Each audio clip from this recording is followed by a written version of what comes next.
Is there a social science explanation for why US mass shootings are increasing? Social media, circular reporting and algorithms trapping people into one narrative which then creates a doom and gloom, us versus them, scapegoating, victimhood worldview. Vulnerable populations are easily manipulated and many are radicalized. News outlets love producing this kind of narrative. They would rather have people against each other than the people against the super rich. The factors you cite are present worldwide, the guns are not. The move is one of the first significant examples of a social network's charging for access to the conversations it hosts for the purpose of developing AI systems like ChatGPT, OpenAI's popular program. Those new AI systems could one day lead to big businesses, but they aren't likely to help companies like Reddit very much. In fact, they could be used to create competitors, automated duplicates to Reddit's conversations. Reddit is also acting as it prepares for a possible initial public offering on Wall Street this year. The company, which was founded in 2005, makes most of its money through advertising and e-commerce transactions on its platform. Reddit said it was still ironing out the details of what it would charge for API access and would announce prices in the coming weeks. Reddit's conversation forums have become valuable commodities as large language models, or LLM.S, have become an essential part of creating new AI technology. LLM.S are essentially sophisticated algorithms developed by companies like Google and OpenAI, which is a close partner of Microsoft. To the algorithms, the Reddit conversations are data, and they are among the vast pool of material being fed into the LLMs to develop them. The underlying algorithm that helped to build Bard, Google's conversational AI service, is partly trained on Reddit data.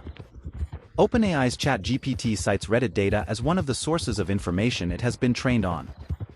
Other companies are also beginning to see value in the conversations and images they host. Shutterstock, the image hosting service, also sold image data to OpenAI to help create DALL-E, the AI program that creates vivid graphical imagery with only a text-based prompt required.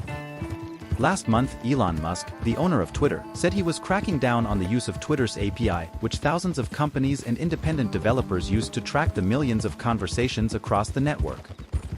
Though he did not cite LLM.S as a reason for the change, the new fees could go well into the tens or even hundreds of thousands of dollars.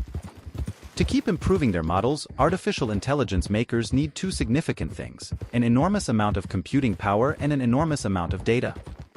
Some of the biggest AI developers have plenty of computing power but still look outside their own networks for the data needed to improve their algorithms. That has included sources like Wikipedia, millions of digitized books, academic articles and Reddit. Representatives from Google, OpenAI and Microsoft did not immediately respond to a request for comment. Reddit has long had a symbiotic relationship with the search engines of companies like Google and Microsoft. The search engines crawl Reddit's web pages in order to index information and make it available for search results. That crawling or scraping isn't always welcomed by every site on the internet. But Reddit has benefited by appearing higher in search results.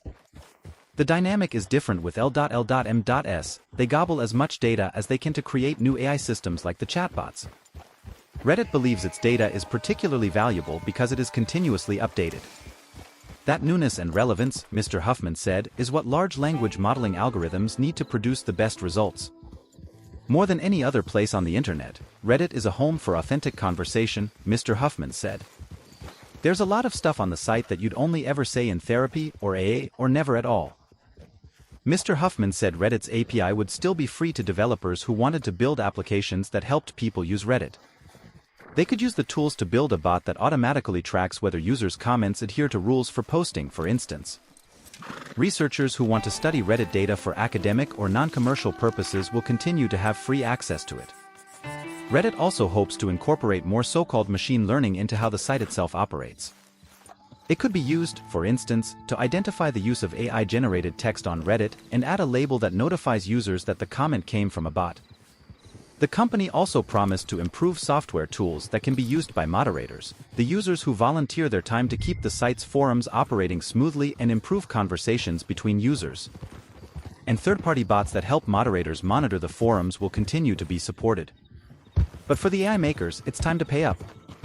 Crawling Reddit, generating value, and not returning any of that value to our users is something we have a problem with, Mr. Huffman said. It's a good time for us to tighten things up. We think that's fair, he added. So? I'm not an expert at the social science here, but I've spent many years researching the firearms/criminal side of this equation, and here's what I've come to believe. We really don't know if such events are more common or not. Until the 1990s, it's very unclear how many of these events may have just been missed by the general, national press entirely. The best data source on this is probably Mother Jones's database, and it starts, IRC, in 1983. Since then, numbers go up and down.